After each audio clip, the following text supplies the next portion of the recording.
과세를 정상화하겠습니다. 또한 거주하지 않는 주택과 다주택에 대해서는 기본 공제 금액을 축소하는 등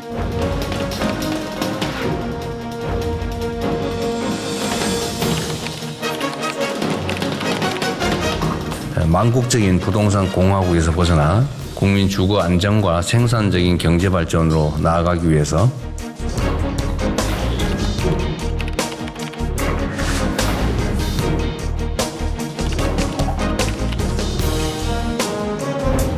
시청자 여러분 안녕하십니까? 그래픽으로 만나는 경제 토크쇼 픽.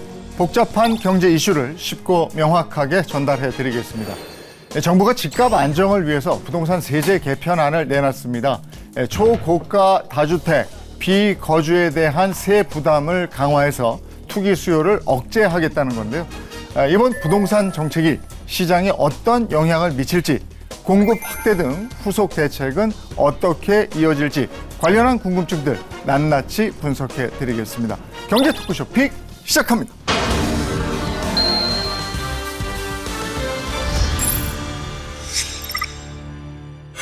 네, 오늘 함께해 주실 분들 소개해 드리겠습니다. 최병천 명지대 대학원 실물투자 분석학과 겸임 교수 모셨습니다. 어서 오십시오. 반갑습니다. 네, 윤지혜 부동산 114 리서치 랩장 모셨습니다. 어서 오십시오. 네, 반갑습니다. 네, 그리고 이슈를 보다 쉽게 전해줄 위지혜 기자도 함께하겠습니다. 어서 오십시오. 네, 정부가 부동산 대책 중에서 세제 개편안을 먼저 발표했습니다. 핵심 내용부터 한번 알아볼까요? 정부가 비거주 초고가 다주택의 부담을 더 주는 방식으로 종합부동산세를 개편했습니다. 종부세 과세 기준과 기본 공제를 실거주 여부에 따라 차등 적용하는데요. 1세대 1주택자에 대한 종부세 과세 기준을 현행 공시가격 12억 원에서 14억 원으로 높인 반면 보유주택에 거주하지 않는 1주택자의 기본 공제는 9억 원으로 낮췄습니다. 세율체계도 주택수가 아닌 보유주택의 가액을 기준으로 바뀝니다. 공정시장 가액 비율도 단계적으로 인상하는데요. 현행 60%인 공정시장 가액 비율은 70%로 올리고 3주택자 이상 보유자와 조정 대상 지역 주택 보유자의 공정시장 가액 비율은 80%까지 올라갑니다. 양도소득세 장기보유 특별공제는 장기 거주소득공제로 바꿔 보유가 아닌 거주에 초점을 맞췄는데요. 1세대 1주택 기준으로 보유 연 4%, 거주 연 4%를 더해 최대 10년 거주 시 80%를 공제하던 것을 보유는 빼고 거주 기간에 따라 연 8%, 10년간 최대 80%를 공제합니다. 아무래도 세제 개편 내용만 보면 굉장히 복잡하게 꼬여 있다 보니까 그걸 좀 간단하게 정리해서 설명을 드리겠습니다. 첫 번째는 우리가 소유에 대한 부분들이 과거에는 이제 주택 수 이런 부분에 따라서 좀 징벌적으로 과세 체계들을 했다면 이번에는 주택의 이제 가액 중심으로 좀 변화가 됐다 이렇게 볼 수가 있고요. 이게 과거에는 뭐 10억 원짜리 세 채 혹은 30원짜리 한 채 뭐 이런 전략상에서 절세 전략상에서는 하나 좀 비싼 거 가지고 있는 것들이 유리했는데 이제는 그렇게 보긴 좀 어려워졌다라는 거 하나를 볼 수가 있고요. 그리고 우리가 과거에는 거주하지 않는 주택도 단순히 소유만으로 세금에 대한 장기보유 특별공제 같은 우대를 받았습니다. 그런 부분들도 이번에는 실제 거주하는 주택 중심으로 변화를 하겠다라는 걸로 좀 바뀌었고요. 그리고 세 번째는 이제는 비싼 집 하나를 가지고 설사 거주하더라도 초고가라면 예를 들어서 시세가 한 50억 원 초과하는 구간에 있다면 과세 수준이 과거에 다주택자에게 적용하던 징벌적인 세금 수준으로 세율 자체가 올라갔다. 이렇게 보기 때문에 요 세 가지 부분들을 염두에 두시고 이 세금 체계를 보시면 좀 이해가 쉬울 거다 이렇게 판단을 드립니다. 이번에 세제 개편안 딱 듣고 이제 느끼는 것은 초고가 주택을 가지고 있는 분들하고 비거주 1주택자의 초점이 좀 맞춰진 게 아닌가 싶은데 이분들도 할 말은 많더라고요. 집값 내가 올렸어? 이렇게 얘기하시는 거고 또 하나는 다 사정이 있으니까 내 집에 못 살고 나가 사는 거지 라고 말씀들을 하시는데 시장 반응은 지금 어떻습니까? 네, 제가 이제 주택 가액대별로 한번 취재를 해봤는데요. 일단 뭐 반포 같은 초고가 주택 지역들에서는 비거주 1주택자를 중심으로 매물을 내놓으려는 움직임이 있다고 합니다. 특히 이 상생임대 혜택도 이제 말소가 된다고 발표가 되면서 좀 더 시장의 혼란이 가중되고 있는 상황이라고 하고요. 그다음에 뭐 20억대 수준인 이 주택들 같은 경우에는 이 초고가 주택이냐 아니냐의 이 기준선에 걸려 있는데요. 이 경우에는 아직은 관망세라고 합니다. 다만 조만간 지금과 같은 집값 상승세라면 우리도 이 초고가 주택 대열에 올라서서 종부세가 더 높아질 수 있으니 좀 긴장하고 있다고 하고요. 그다음에 이 서울 외곽의 대단지들, 특히 이 12억 이하인 주택들 같은 경우에는 종부세는 물론 양도세까지 지금은 비껴나가게 되는 상황이잖아요. 그렇기 때문에 이제 풍선 효과로 우리 집값이 더 오를 것이다. 이런 기대들이 집주인들에게 형성되고 있다고 합니다. 사실 이제 정부의 그 세제 개편안 설명은 공평과세, 뭐 공정과세, 뭐 정상화 이런 표현들로 돼 있습니다. 시장에서는 일단 종합부동산세라는 원래 대상 자체가 사실은 공시가격 기준으로 12억 원 초과 구간에 있었으니까 실제 시세는 한 17억 원, 18억 원 수준을 넘어가는 그런 구간에서 이제 부과가 됐었습니다. 이번에 그 과세와 관련된 기준점들을 12억 원에서 14억 원으로 올렸습니다. 그러면서 거주를 할 경우에 이 부분들이 올라가니까 상대적으로 그 대상층들은 줄어드는 건 사실입니다. 그러면서 비거주를 하게 되면 이 과세의 기준점이 9억 원이 됩니다. 그러면서 과세 대상들이 오히려 늘어나는 구간들이 생기다 보니까 시장에서는 좀 애매한 구간, 그러니까 한 20억 원 수준에서 이제 보유하신 분들은 만약에 비거주 하신다면 이건 내가 들어가야 되냐 아니냐에 대한 결과적으로는 전월세 시장에 관련돼서 연계가 되다 보니까 무주택 서민들까지 이 범주 안에서 세제 개편안과 관련된 어떤 뭐 피해층 이런 부분들과 연계돼 있다 이렇게 볼 수가 있으니까 우선 시장에서는 증세로 받아들이고 있습니다. 예. 내 집이 있으면서 전월세 사시는 분들은 지금 집주인한테 전화 올까 봐 겁나가지고 핸드폰 소리 울리면 가슴이 철렁철렁한다 이런 얘기도 들었고요.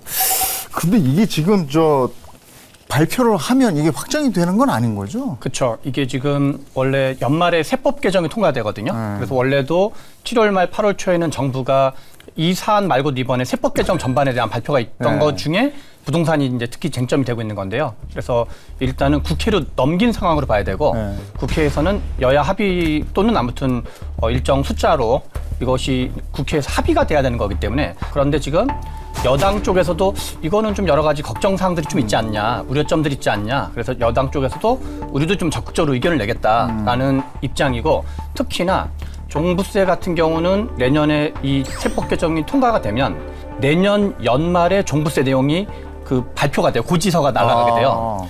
그러면 그게 2027년 연말인데 12월인데 28년 4월에 총선이 있거든요. 맞아요. 그러면 이게 28년 4월 총선이 종부세 총선이 될 가능성을 가지고 있거든요. 그런 점들을 여당도 몇 차례 선거를 통해서 그걸 경험했기 때문에 좀 약간 좀 신중한 자세를 취하고 있는 것라고 볼 수 있을 것 같습니다. 네. 구윤철 부총리가 또 이런 얘기했어요. 세부담이 늘어나는 대상이 극소수다 이런 점을 강조했는데 이건 어떻게 들으셨습니까? 종합부동산세의 대상 자체는 현재 기준에서 보게 되면 극소수는 맞습니다. 그러니까 시세 기준으로 보시면 서울에서도 40억 원 초과 구간이 한 5% 남짓의 비중을 차지하고 있고요. 30억 원 초과가 한 11% 정도의 비중을 차지하고 있습니다. 서울에서 보면 그렇고요. 근데 우리가 이제 세금이라는 것들은 전국을 대상으로 하니까 그렇게 되면 극소수가 되는 건 맞죠. 현재 기준에서는 그렇습니다. 근데 앞으로의 기준에서 그런지는 좀 다른 얘기입니다. 그 이유 중에 하나가 우리가 지금 세법 개정안을 보시면 공정시장가액 비율이라는 그 비율 자체가 지금은 60%를 적용하고 있는데 앞으로는 70%, 80% 적용이 되면서 과세의 구간 자체가 늘어납니다. 그런 부분들이 하나 있고 그러면서 지금 아직까지 얘기가 나오진 않았습니다만 공시가격이 과세의 기준점이거든요. 근데 과거 이제 문재인 정부 때는 공시가격 현실화율이라는 것들을 적용을 했습니다. 근데 지금 현 정부에서는 아직까지는 공시가격에 대해서 현실화하겠다라는 얘기가 없는데 이 공시가격 자체를 끌어올리면 과세 대상이 크게 늘어납니다. 그리고 우리가 이제 시장에서 보실 때 그 세부담 상한이라는 것들이 있었습니다. 그래서 과거에는 원래 전년도 부가분의 150% 이내에서 움직였거든요. 이걸 200%까지 올려놨습니다.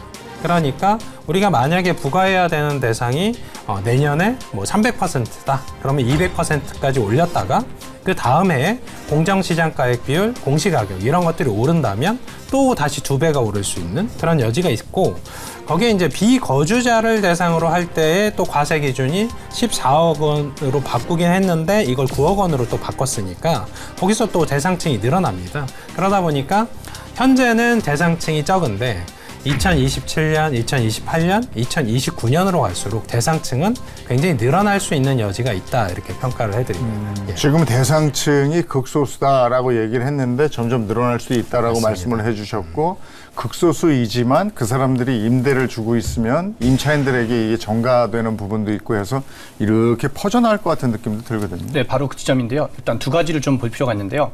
과거 문재인 정부 시절에 종부세 대상자에 대해서 정부 쪽에서는 국민들 중에서 2%밖에 안 된다는 표현을 썼어요. 근데 그때 2%는 응애 깐난아기가 포함된 인구 대비 2%였는데 2%랑 같은 말이 뭐였냐면 서울 지역 아파트 4채당 한 채가 종부세 대상자였어요. 그러니까 실은 전국 인구 2%와 서울 아파트 4채당 한 채가 실은 동의어예요. 왜냐면 계산을 하면 대충 그렇게 나오거든요. 이게 지금 극소수로 볼 수 있지만 앞에서 말씀하신 것처럼 초고가 대상 일부, 그다음에 또 말씀하신 비거주 일부, 이런 거를 합치고 그다음에 이제 약간 지금 경계선에 있는 가격대 그런 걸 고려하면 서울 지역을 중심으로 보면 한 10%에서 한 뭐 약간 넘을 수가 있는 거죠. 한 뭐 많으면 15% 가까이.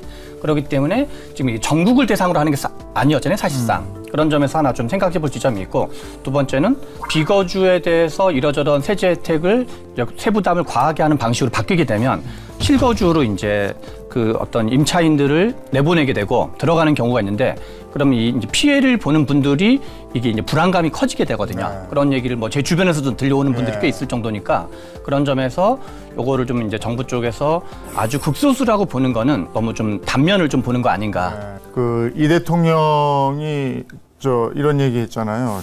선진국 수준으로, 우리 보유세를 선진국 수준으로 하려면 3배는 올려야 된다.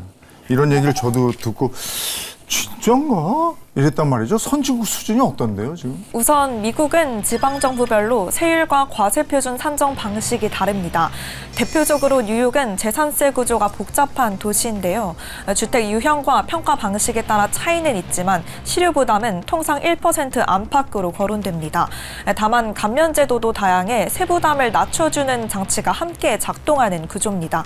영국도 세금이 권역별로 다른데요. 잉글랜드는 1991년 기준 주택 가치를 바탕으로 A부터 H까지 8개 등급을 매긴 뒤 정액의 세금을 걷습니다. 일본은 보유세로 고정자산세와 도시계획세를 부과하는데요. 고정자산세 표준세율은 1.4%, 도시계획세는 최대 0.3%로 세율이 낮지 않지만 실제 부담은 과세표준 감면 때문에 낮아지는 구조입니다. 그러니까 보유세만 보는 게 아니고 집에 붙는 세금 전체를 얘기해야 되지 않나요? 예, 맞습니다. 지금 얼마 전에 OECD 보고서가 발표돼가지고 이제 기사로도 많이 나온 적이 있었는데요. 당시 OECD 보고서 내용에 의하면 우리나라가 부동산 관련 세금이 OECD 평균의 2배 가까이 된다고 발표를 했어요. 이게 이제 흔히 말하는 보유세와 거래세를 합친 걸 얘기해요. 여기서 유의할 거는 여기서의 거래세는 양도소득세는 빠져 있는 거예요. 참고로. 그래서 이제 취득세라든가 등등을 포함해서, 그런데 보유세는 OECD 평균보다 낮거든요. 그 얘기는 거꾸로 말하면 보유세는 OECD 평균보다 낮음에도 불구하고 OECD 평균은 2배 가까이 된다는 얘기는 그만큼 거래세가 높다는 걸 의미하기도 하거든요. 그래서 실은 또 일반적으로 마치 보유세가 높고 거래세가 낮은 게 글로벌 표준으로 오해하는 경우가 있는데, 실제로는 그거는 미국 같은 나라들이 대표적이고, 미국, 캐나다 이런 나라들은 보유세가 높고 거래세가 낮은 축에 속하고, 미국 이제 주정부별로 다르기 때문에 보유세가 좀 있는 데는 아예 거래세가 제로인데도 되게 많아요, 주정부 중에는. 그런데 우리나라는 이제 그동안 전통적으로 거래세가 높고 보유세가 낮은 축에 속했고, 더 흥미로운 거는 유럽의 더 많은 나라들, 우리 약간 복지국가로 알려져 있는 나라들은 보유세도 낮고 거래세도 낮은 게 일반적이에요. 그래서 어떻게 보면은 그렇게 세 종류로 크게 있다고 볼 수 있고, 이제 양도소득세까지를 치면 실제로 양도소득세는 학자들은 이걸 뭐 거래세냐 아니냐 하긴 하지만 거래에 영향을 미치는 건 사실로 봐야 되거든요. 뭐 분류를 뭘로 하든 간에. 그런 점에서 지금 3주택은 82.5%, 2주택은 71.5%이기 때문에 이런 것까지를 고려하면 이미 우리나라 어떤 취득세, 보유세, 양도소득세까지를 종합적으로 봤을 때 이미 어느 정도 세계 최고 수준의 세금으로 볼 수 있다고 볼 수 있습니다. 또 보유세를 강화하면 지금 그 집을 옛날에 사서 이제 퇴직하셔서 예. 그 어르신들이 그냥 보유하고 있잖아요. 예. 근데 이분들은 그 돈을 낼 그 여력이 없단 말이죠. 예. 그랬더니 유예해 주겠다. 맞습니다. 그러면 죽은 다음에 내라고요? 상속세 낼 때 그럼 그거를 깎아주겠다는 그러니까 거? 과세 그럼 뭐 어떻게 유예라는 하겠다는 건 네. 뭐 언젠간 내라라는 표현이고요. 그리고 또 하나 이제 뭐 어떤 의미에서는 좀 안배를 한 건데 만약에 이제 거주하시던 주택 65세 이상에 해당되시던 분들이 이 부분 5년 이상 거주한 주택을 팔고 비수도권으로 넘어가면 양도세를 5억 원 혹은 이제 나중에는 3억 원 수준에서 이제 좀 깎아주겠다라는 표현들을 하셨어요. 이제 정부의 논조는 이겁니다. 원래 고향이 지방에 있으셨던 분들이면 수도권에서 좀 이렇게 고령층이 되고 하면 고향으로 다시 떠나가시면서 이런 세제 혜택을 좀 받으시는 게 어떠냐. 아니, 그걸 왜 정부에서 결정하냐고요. 개인의 생활을. 맞아요. 그래서 제가 어떤 질문을 했냐면 그러면 수도권에서 태어나고 수도권에서 자라신 분들도 계시잖아요. 그분 연고가 뭐 강원도일 리도 없고 대전일 리도 없잖아요. 그분들이 왜 그 세제 혜택을 위해서 자기 고향인 수도권을 버리고 떠나는 거죠. 떠나냐 하는 거죠. 안 떠난다 쪽에서 봐야 되니까. 그리고 고향에서 떠나온 지 꽤 오래되신 분들은 사실은 고향으로 가서 살아야지 이 논조가 과거 한 10년, 20년에는 작동했는데 지금 거의 작동하지 않습니다. 삶의 이유는 터전이 거기가 아닌데. 맞습니다. 대부분 이제 병원과 기반 시설과 관련된 부분들이 아무래도 지방 쪽이 좀 약화돼 있으니까 그래서 좀 이주가 쉽지 않다. 그렇게 보고 있습니다. 예. 이번에 이제 세제 개편안이 나오면서 이걸 굳이 세제 정상화 방안 뭐 이렇게 얘기를 해요. 맞습니까? 그러니까 이게 실은 국제 표준이라는 게 있는지도 실은 이제 그렇게 보기 어려운 면이 있고요. 우리나라는 앞에서 말씀드린 것처럼 상중하로 나누면 상층은 이미 세계 최고 수준의 보유세를 부담하고 있어요.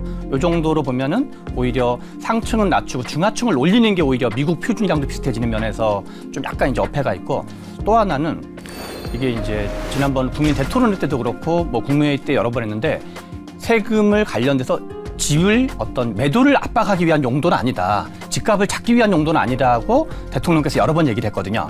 근데 실제로 이번에 발표된 내용의 기조는 보유세 압박과 양도세 압박을 통해서 집을 팔게 하겠다라는 걸로 보여줄 수밖에 없거든요. 그런 점에서 얘기했던 거랑 또 약간 좀 다르고 국제 표준이랑도 좀 다른 점이 있어가지고 아마 이제 좀 뭐 전문가분들이 보거나 일반 시민들이 보거나 이건 뭐지? 그래서 실은 저는 국민 대토론회 때 그 양지영 전문위원이 했던 질문인데 정책의 목표가 무엇입니까라는 질문이 있었거든요. 근데 실은 이번에도 이 83 세제 개편에 정책의 목표가 뭔지를 잘 모르겠어요. 네. 여전히 이게 뭔가 그냥 초고가 비거주 등등을 해서 그래서 얻고자 하는 게 뭔지는 아직 잘 모르겠다라는 생각이 듭니다. 그 집을 팔 때 내는 세금을 뭐 내년까지 유예를 해가지고 집을 내놓게끔 유도하겠다 뭐 이랬던 것 같아요.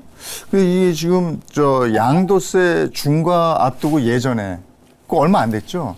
그때 매물 좀 나오고 이랬었죠. 네, 부동산 빅데이터 업체 아실에 따르면 서울 아파트 매매 물건은 올 초 5만 5천 건대에서 이재명 대통령이 다주택자 양도세 감면 연장안 고려 안 한다고 밝힌 이후 급증해 8만 건을 넘겼습니다. 하지만 세금을 피하려던 매물이 소화되고 양도세 중과가 다시 시작되자 6만 1,181건으로 약 23% 줄었는데요. 올해 초 나타났던 금매 출회 상황이 다시 재개될 수 있을지 관심이 모아지고 있습니다. 지금 이제 금매 출회 상황이 다시 나타나겠는가 이 부분도 궁금한데 어떻게 보십니까?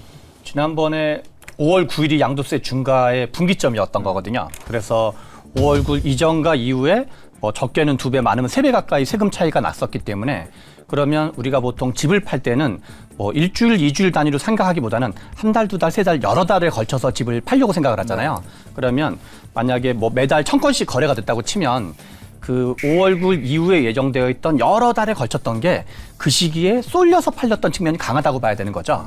이번에는 그런데 그때만큼의 격차가 크진 않아요. 어떤 여러 가지 면에서. 그래서 당분간은 이렇게 금매가 나올 확률은 높아 보이진 않고 그리고 설령 금매가 나온다 하더라도 금매를 내는 분들은 어떤 분들일 거냐면 보유세 부담, 종부세 부담을 감당하기 어려운 한 3천, 4천, 5천만 원을 감당하기 어려운 분들이 집을 내놓게 될 텐데 비유해서 표현하면 가난한 집 부자가 집을 내놓으면 그렇죠.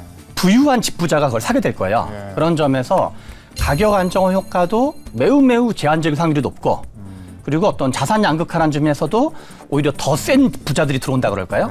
그런 점에서 정책의 목표가 뭔지는 좀 약간 생각해 볼 여지가 있다라는 생각이 듭니다. 정부가 공급 확대 방안에 대해서도 발표하겠다 이랬는데 저희가 금요일에 방송이니까 아마 이제 지금 방송 시점에서는 발표가 됐을 수도 있어요.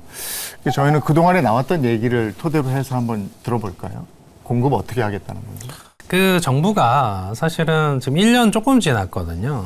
그 과정에서 공급 대책을 벌써 요번에 발표하는 것까지 포함하면 세 번째입니다.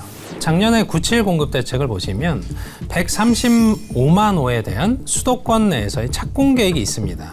그래서 이게 첫 번째 공급 대책이니까 이 정부의 몸통 공급 대책이었어요. 그러니까 연간 한 25만 호 정도의 수도권 착공 계획이니까 결코 적은 숫자가 아닙니다. 그래서 이 부분들을 순차적으로 이행하면서 129 공급 대책이라고 6만 호 공급 계획을 또 내놨습니다. 불과 한 3개월 만이죠. 그러다 보니까 총 140만 호 공급 계획이 됐어요.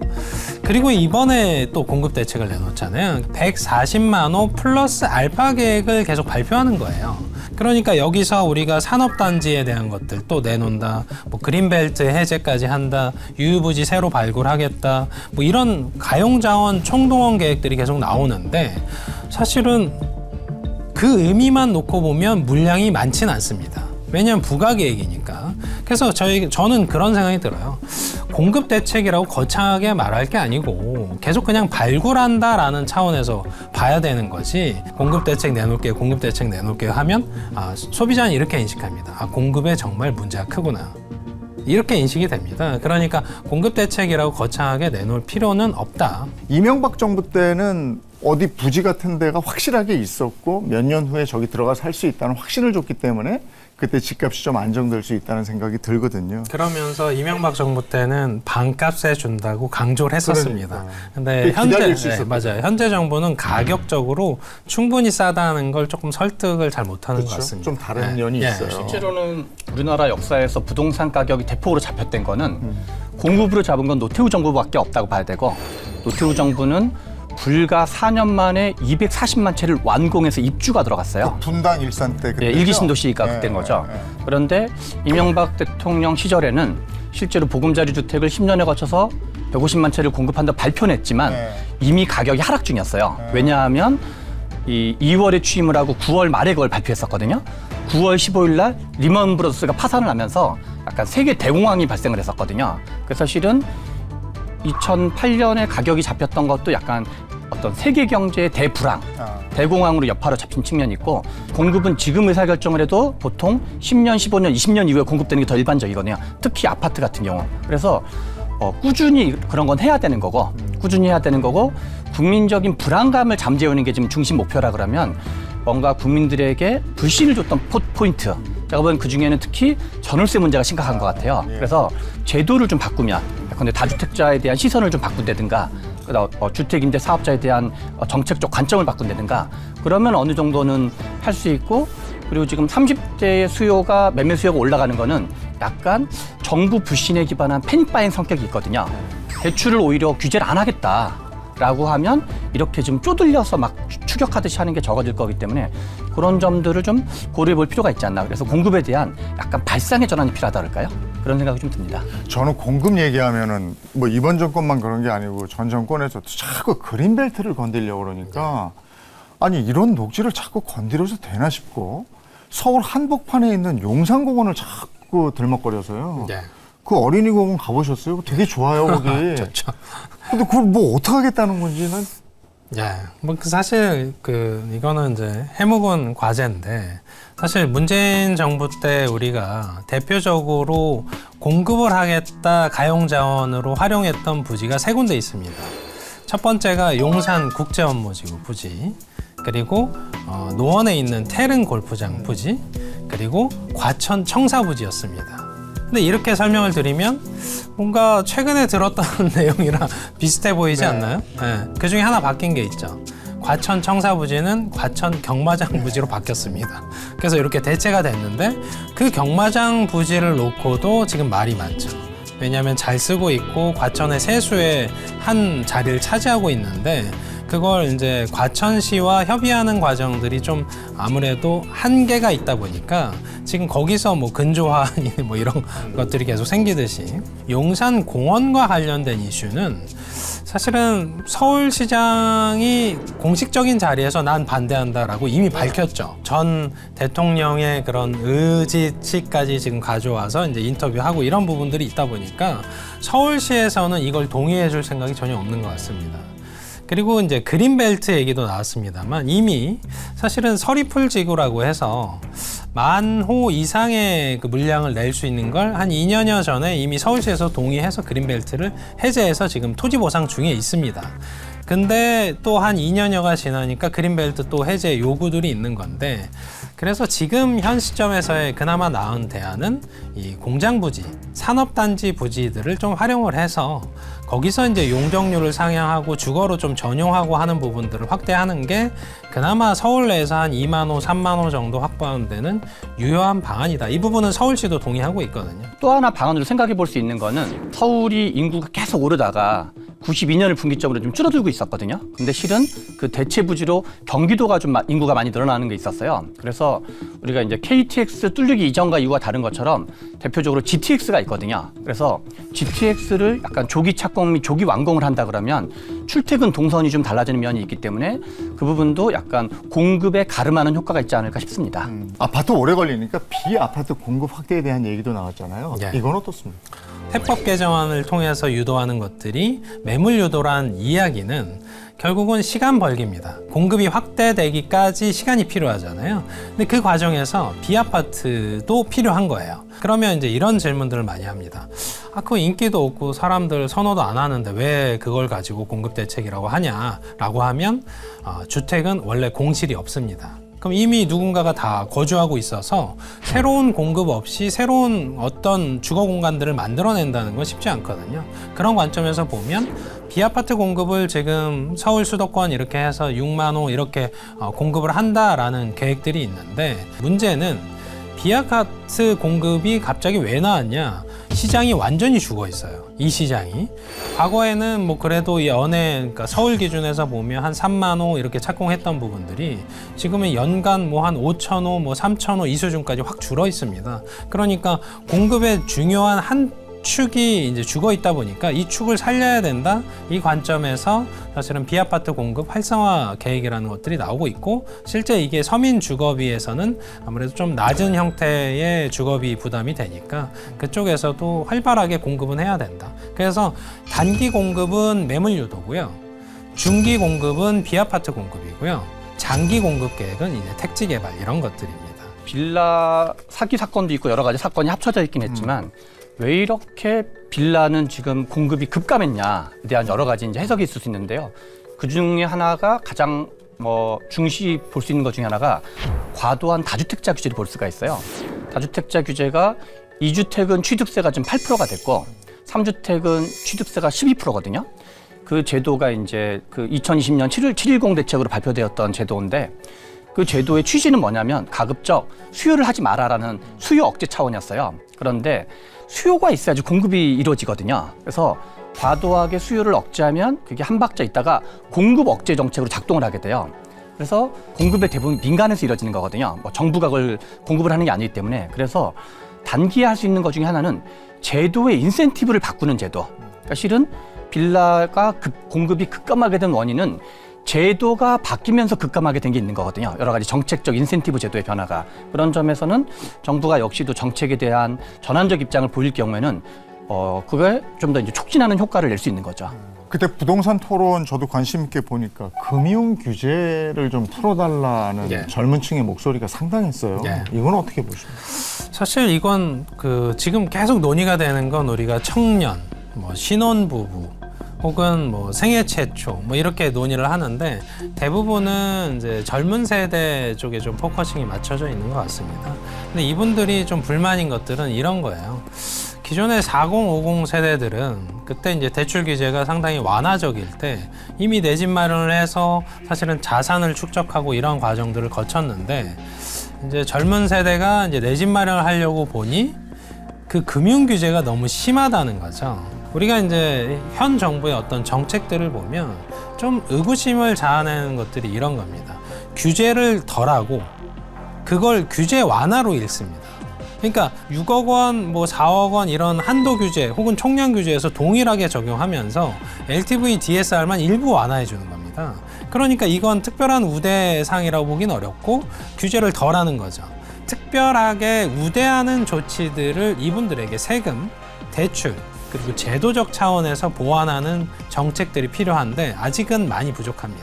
이번 부동산 정책으로 그러면 이런 쏠림 현상이 완화되고 집값도 좀 안정이 되겠습니까? 어떻게 보십니까? 얘기는 뭐 쉽지는 않다고 봐야 되겠고요. 앞에서 말씀드린 것처럼 매물이 많을 가능성도 높지 않고 매물을 내놓다 하더라도 상대적으로 가난한 집부자가 내놓으면 부유한 집부자가 그걸 사기 때문에 그리고 강남은 항상 대기 수요가 있다고 봐야 되거든요. 그런 점에서 가격 안정화 효과는 별로 없고 세금 때문에 실은 집을 판다는 게 상상하기가 쉽지는 않잖아요. 그분들 입장 생각하면 그런 점이 좀 있고 그래서 집값 안정화 효과가 높을 걸로 예상되지는 않습니다. 세금에 대한 부분들은 앞서 하나 단적으로 설명드린 것처럼 1주택자가 팔아도 새로운 1주택자가 되기 때문에 결국은 외곽지에서 수요가 증대되거나 안쪽에선 현금 부자가 들어오거나 이런 구도가 되기 때문에 가격 조절 기능은 사실은 기대하기 어렵다 이렇게 봅니다. 예. 이번에 발표된 부동산 정책의 뭐 총괄 평가 그리고 필요한 보완 부분은 뭔지 그런 대책까지도 한번 말씀을 들어봤으면 좋겠습니다. 뭐 이재명 정부 들어서 여러 가지 정책들이 나오고 있습니다만 계속 뭔가 스텝이 좀 꼬여 있는 부분들이 있습니다. 우리가 앞서 세제 개편안도 보셨습니다만 한쪽에선 똘똘한 집 한 채를 강조합니다. 거주용까지 해야 되니까 굉장히 신중해지잖아요. 근데 한쪽에서는 비싼 집 하나를 가지고 있어도 비싸게 물리니까 똘똘한 것도 의미가 없다 이런 게 중첩되잖아요. 그래서 이런 부분들이 지금 신뢰도 저하를 유발하고 있으니까 신뢰 확보가 지금 필요한데 그리고 우리가 계속 시장을 얘기할 때 공급 확대 얘기를 하는데 공급을 결정하는 건 수요 측에서 결정됩니다. 서울에 자꾸 들어오려는 수요를 경기 인천 혹은 지방 쪽으로 우회하면서 인센티브를 부여할 수 있는 것들을 찾는 게 공급 정책보다 더 빨리 나와야 되는 게 아닌가 이렇게 보고 있습니다. 예.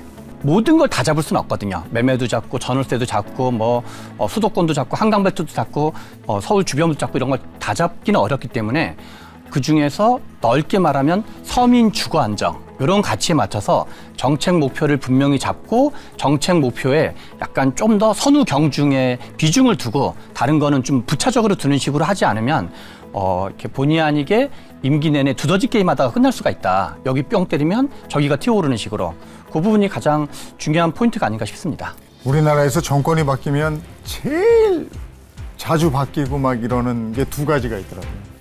부동산 정책하고 교육 정책. 그만큼 안 된다는 얘기죠. 그러니까 자꾸 바꾸고 해서 막 누더기가 되는데 굉장히 문제가 많은 분야이기도 합니다. 제대로 좀 잘 됐으면 좋겠다. 이런 짧은 생각으로 오늘 마무리하겠습니다. 경제 토크쇼 픽 여기까지입니다. 고맙습니다.